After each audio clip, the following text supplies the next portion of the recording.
आपने सोचा है कि जमीन पर हमसे पहले रहने वाले बड़े बड़े डायनासोर्स कहाँ गए? ऐसा क्या हुआ कि इतने बड़े बड़े डायनासोर्स इस सफाई हस्ती से मिट गए? अस्सलामुअलैकुम दोस्तों, इन्फो वर्ल्ड में खुशामदीद। आज की इस वीडियो में हम बात करने वाले हैं डायनासोर्स की जिंदगी के ऊपर और देखने वाले हैं कि डायनासोर्स का नाम इस सफाई हस्ती से कैसे मिट गया, ऐसा क्या हुआ, और साथ ही साथ थोड़ी हिस्ट्री भी जानेंगे। इंसानों की इस दुनिया में आने से पहले तकरीबन 6 करोड़ साल पहले हमारी जमीन पर ऐसे ही बड़ी बड़ी मखलूकात राज किया करती थी, जिनको आज हम डायनासोर्स के नाम से जानते हैं। इन डायनासोर्स ने हमारी दुनिया में चंद हजार साल नहीं बल्कि 18 करोड़ सालों तक हमारी दुनिया में राज किया है। इन डायनासोर्स की तादाद इतनी ज्यादा थी कि अभी तक साइंसदानों को इनके 900 से भी ज्यादा फॉसिल्स मिल चुके हैं, जिनका ताल्लुक अलग अलग डायनासोर्स की किस्मों से जोड़ा जाता है। एक एस्टिमेट के मुताबिक जुरासिक पीरियड जब अपने अरूज पर था तो 400 बिलियन डायनासोर से भी ज्यादा डायनासोर्स इस जमीन पर रहा करते थे। हम इंसानों से भी पहले पाई जाने वाली जानवर जिनकी नस्लें मरकर खत्म हो चुकी हो, उनके ढांचे या हड्डियां या कोई भी वो चीज जो इस दुनिया में उनकी मौजूदगी का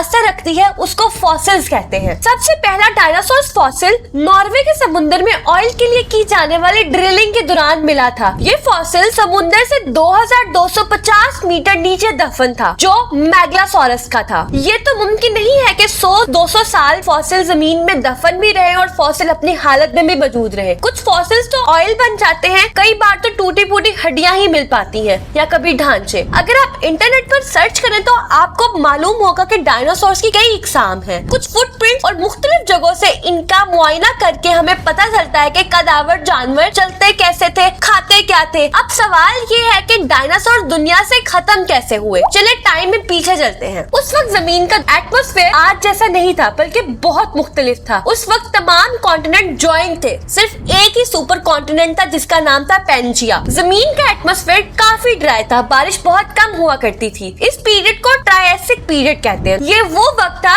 जब डायनासोर जमीन पर आना शुरू ही हुए थे। डायनासोर ओवोल्यूशन के जरिए जमीन पर बढ़ रहे थे। शुरू में डायनासोर छोटे थे, साइज में तकरीबन 2 मीटर के थे। वक्त के साथ अगर आगे चले तो तब जमीन का क्लाइमेट चेंज होने लग गया था और इसी में सुपर कॉन्टिनेंट भी 2 हिस्सों में बट गया था। इसी के साथ ट्रायसिक पीरियड का खात्मा भी हो गया था और जुरासिक पीरियड शुरू होता है। इसके बाद जुरासिक पीरियड का आगाज हो गया था। जुरासिक पीरियड 201 मिलियन से 145 मिलियन ईयर पहले तक का था। इस अरसे में डायनासोर्स का रेवोल्यूशन होना शुरू हुआ। इस वक्त एक डायनासोर का वजन 15,000 किलो तक का था। कुछ और भी आइकॉनिक डायनासोर इस वक्त मौजूद थे, जिसमें ब्रोंटोसॉरस, ब्रैक्टियोसॉरस, डिप्लोडोकस और स्टेगोसॉरस शामिल थे। जुरासिक पीरियड के बाद क्रिटेशियस पीरियड शुरू होता है, जहां डायनासोर अकेले ही अपनी जिंदगी जी रहे थे। इस वक्त वो तमाम डायनासोर जो आप इमेजिन कर सकते हैं वो इस वक्त मौजूद थे। टाइटानोसोरस, आर्यनटेनोसोरस, टीरेक्स जो 40 फीट तक लंबा था, वो तमाम डायनासोर इस एरा में एग्जिस्ट करते थे। इस एरा में फ्लाइंग डायनासोर भी थे। फिर